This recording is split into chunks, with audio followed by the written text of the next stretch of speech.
Hey everyone, and welcome back for another deep dive.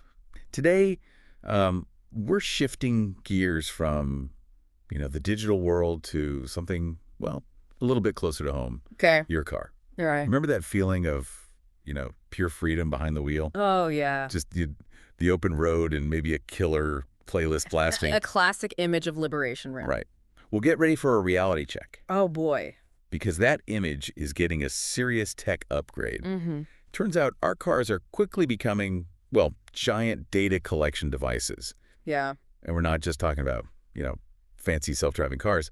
This is happening in almost every new car on the market. Yeah, you're absolutely right. The Yeah. Mozilla Foundation, the folks behind the Firefox browser, did a deep dive into privacy. And guess what? Cars were the worst offenders. Oh, no. The absolute worst they'd ever seen. Ouch, that's not exactly a glowing endorsement for the automotive industry, is it? Nope. So no more cruising under the radar then. Not a chance. Think about it. Your car is becoming an extension of your digital life. It's constantly tracking your location, your driving habits, even what's playing on the radio. Okay, so my car might know my taste in music, but just how deep does this data rabbit hole go? Let's just say it goes way beyond knowing you blast 80s power ballads on repeat. Oh, okay, We're talking two main categories of data collection, technical and personal. okay. Technical data is all about how your car is running, engine diagnostics, tire pressure, braking intensity. Okay, see, that doesn't sound too scary. It's like a checkup for my car, right? Makes sense for maintenance. Sure, on the surface, but when you think about it, all that information paints a very detailed picture of your driving habits. Acceleration, braking speed, even how sharply you take turns, it all gets logged. So it's less about keeping my car healthy and more about building a profile of how I drive. Mm-hmm. I'm guessing this is where those personalized insurance rates come in. You're catching on quickly, Okay. but the real kicker is the personal data. Okay. This is where things get really interesting and a little unsettling. Okay. We dug into a bunch of car privacy policies, and some of the data points they're scooping up are, well, let's just say they raise some eyebrows. All right, hit me with it. What kind of personal are we talking about here? Yeah. And more importantly, how are they even getting this information? Think about how connected our cars are now. Bluetooth, built-in GPS, even Wi-Fi hotspots. Right. It creates a network for data to flow, often without us even realizing it. And the types of data, well, buckle up. We're talking about everything from your location history to your browsing history, if you've connected your phone, Wow. even your text messages in some cases. All on my car can read my text messages. That seems like a huge safety hazard, distracted driving and all A that. valid concern for sure, Yeah. but the possibilities from a data collection standpoint are pretty mind-blowing, and it's not just limited to what happens in your car. Oh, no. Some car manufacturers are collecting data on your activities outside the vehicle by tapping into smartphone data, if you've given permission, of course. Okay. It's starting to feel like a line's been crossed. Yeah. So we've established that our cars are gathering a treasure trove of data. But who are they sharing it with and what are they doing with it? You know the saying? If you're not paying for the product, you are the product. Sadly, yes. Yeah. Feels like that applies to about everything these days. Well, that holds especially true in the wild world of car data. Okay. A startling number of car brands, we're talking 84%, Okay. admit to sharing your data with third parties. 84%. Yeah. So much for car companies having our best interests at heart. Yeah. Who are these mysterious third parties and what exactly are they doing with our data? It's a bit of a mixed bag, but let's just say there's no shortage of businesses eager to get their hands on this treasure trove of information. I bet. First up, we have data brokers. Data brokers. Yeah. Okay, I've definitely heard that term thrown around. Yeah. But give me a quick explainer. Sure. Who are they and what makes them such big players in all this? They're basically information middlemen. They collect massive amounts of data from various sources, apps, websites, and yes, even our cars. Right. And then they aggregate it, package it, and sell it off. So they're like the ultimate data aggregator. Exactly. And to think, I thought my browser's incognito mode was keeping me hidden.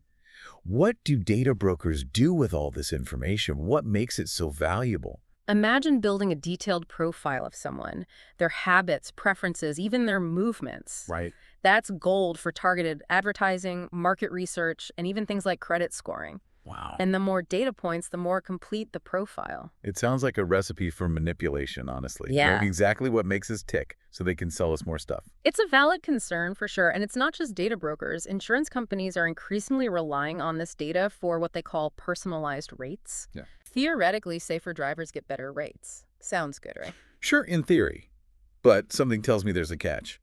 You're catching on. Okay. Imagine your insurance premiums going up because your car's data shows you slammed on the brakes a few times on a rainy Tuesday, Yeah. even if you've never been in an accident. Okay, yeah. That's not great. Yeah, It feels like we're slowly losing control over our own narratives. that's the big issue here. And then there's the government. Oh, boy. Law enforcement agencies are increasingly requesting access to this data for investigations. See, that's where I get a little uneasy. Yeah, It's one thing to share my data for better insurance rates or even targeted ads. right. It's another thing entirely for it to be used in legal proceedings. Mhm. Where do we draw the line? That's the million-dollar question. And it gets even trickier when you consider that most car privacy policies are incredibly long, complex, and difficult to decipher. It's like they're written in a foreign language. Right. So even if you go through the trouble of reading those privacy policies, it's still nearly impossible to opt out of data collection. Yeah. It's like we're stuck in the passenger seat with no say in where we're going. It's a real concern. A lot of folks just click agree without realizing the implications. Okay, so let's say I'm one of those people who skimmed the user agreement. Sure. Are there any ways to take back control of my data? I mean, short of ripping out my car's computer system and going full-on analog. Uh-huh. You could try that, Right? though I'm not sure how well it would drive. Sure. But in all seriousness, there are a few things you can do.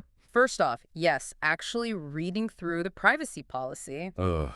as daunting as it is, can reveal key details about what data is being collected and how it's being used. Okay, so maybe not a totally useless exercise, Right. but what about actually doing something about it? Can you even opt out of this data frenzy? That's where it gets tricky. Right. While some car companies are starting to offer more transparency and control, others make it incredibly difficult, if not impossible, to completely opt out. Wait, seriously? They're collecting all this data, and we don't even have the choice to say no thanks. Yeah, it's a bit like being handed a contract with all the fine print in a language you don't understand. Right. And being told, sign here, it's in your best interest. Ugh, I hate that. But there are a few glimmers of hope on the horizon. Okay, give me some good news. What can we do besides stockpiling gasoline for the robot uprising? Haha. Well, first, knowledge is power. Okay. Start by really understanding what your car is capable of collecting. You might be surprised to learn what information is being shared. Check your car's settings, look for privacy options, and limit connections to just the essentials. Okay, so a little digital detox for my car. Exactly. But what about on a larger scale? Are there any regulations in place to protect our privacy in this new age of data collecting cars? Right now, it's pretty much a Wild West situation. Oh, no. The laws haven't quite caught up with the technology. Right. There are a few state-level initiatives, with California leading the charge. Okay. They actually passed a law specifically designed to protect survivors of domestic abuse from being tracked through their cars. Wow, I hadn't heard about that. It's a good example of how this technology can have real-world consequences beyond just targeted ads. Exactly. Yeah. But on a federal level, we're still waiting for more comprehensive privacy legislation. Okay. The FTC and FCC have started investigating these data collection practices. Okay. So that's a step in the right direction. Okay, so maybe not a total free-for-all, but definitely room for improvement. Right. It sounds like we all need to stay informed and keep a close eye on how this technology evolves. Yes. What can we do to make sure we're not just passive passengers in this data-driven future? Speak up. Talk to your friends, family, and especially your elected officials. Let them know that car data privacy is something you care about. Okay. We need stronger regulations that protect consumer privacy in a meaningful way. So it's not just about deleting our cookies anymore. It's about demanding more transparency and control over our data, even when it comes to our cars. Exactly. The future of driving is looking more connected than ever, with self-driving cars and even more sophisticated in-car systems. Right. It's time to ask some hard questions about data privacy before we're all along for the ride. It's a lot to think about, but it's a conversation worth having. Just because our cars are getting smarter doesn't mean our right to privacy has to take a back seat. Well said. Thanks for taking this deep dive with us. Drive safe out there and stay vigilant.